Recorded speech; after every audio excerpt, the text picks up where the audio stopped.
Good morning बच्चों आज हम लोग संस्कृत व्याकरण के अंतर्गत माहेश्वर सूत्रों के विषय में समझेंगे और उसकी उत्पत्ति के विषय में जानेंगे। बच्चों, संस्कृत विश्व की सबसे प्राचीनतम भाषा है।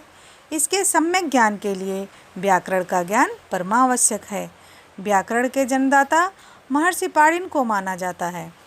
यूँ तो इनसे पूर्व भी कुछ प्रयास किए गए ताकि संस्कृत को परिष्कृत रूप प्रदान किया जा सके, परंतु पाणिनि का व्याकरण प्रायः अमर है। बच्चों, संस्कृत साहित्य और संस्कृत भाषा व्याकरण के जिन जटिल नियमों में बंधकर आज तक बिना किसी परिवर्तन के ज्यों के त्यों चले आ रहे हैं, इसका कारण है संस्कृत निर्माता महर्षि पाणिनि का अनुशासित तथा नियमबद्ध सुनिश्चित व्याकरण। संस्कृत भाषा सभी आर्य भाषाओं की जननी है। संस्कृत भाषाओं के व्याकरण में बहुत सी ऐसी विशेषताएं हैं जो अन्य भाषाओं के व्याकरण में नहीं मिलती हैं। संस्कृत भाषा के समस्त व्याकरण एवं वर्णमाला का आधार महर्षि पाणिनि द्वारा प्रतिपादित 14 सूत्र हैं, जिन्हें हम माहेश्वर सूत्र या शिव सूत्र भी कहते हैं। माहेश्वर सूत्रों की उत्पत्ति भगवान नटराज अर्थात शिव के द्वारा किए गए तांडव नृत्य से मानी जाती है। इससे संबंधित एक श्लोक इस प्रकार है।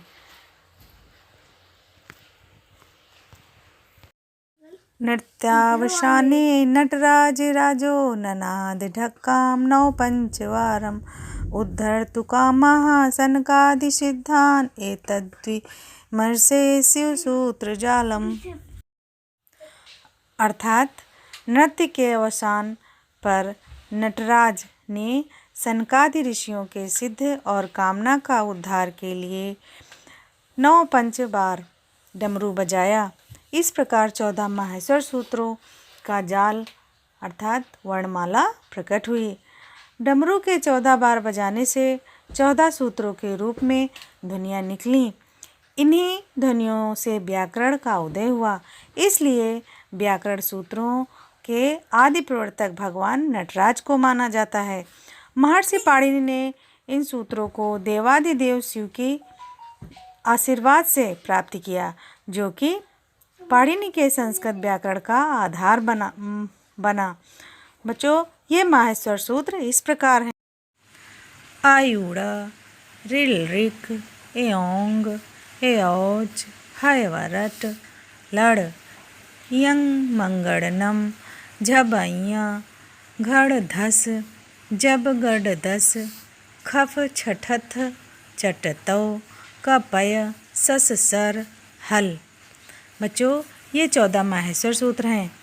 भगवान माहेश्वर से प्राप्त ये 14 माहेश्वर सूत्र ही संस्कृत भाषा के आधार स्तंभ हैं। इन्हीं सूत्रों के बल पर प्रत्याहारों का निर्माण किया जाता है। बच्चों, हम लोग अगले पार्ट में प्रत्याहारों के विषय में जानेंगे। तब तक आप लोग इसको अच्छे से पढ़िए।